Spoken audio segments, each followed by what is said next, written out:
tip paano dumami ang followers na walang restriction. Guys, sa mga hindi pa naka-follow sa akin, please follow and share this video. So, panoorin mo to kung wala ka pang masyadong followers. So, wag na natin patagalin pa. Tara na. So, guys, kung kilala nyo si Daisy, she's one of good influencer na digital creator. So, nanood ako ng live niya nung nakaraan at nagturo siya kung paano tumaas ang mga followers na hindi nare-restricted.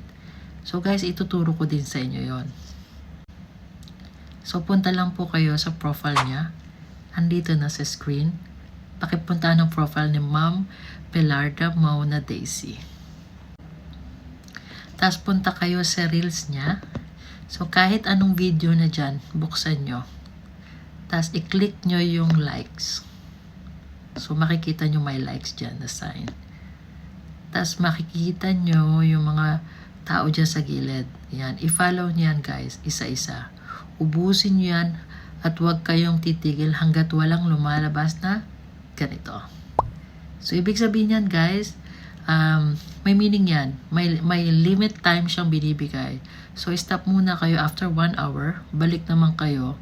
So, ganun pa rin. Same procedure. Tapos, pag may nag-pop up na naman na ganito, so, stop ulit. So, ganun lang. So, after 1 hour, balik na naman kayo or 2 hours. Basta bisita kayo araw-araw. So, I'm very sure na dami ang followers nyo.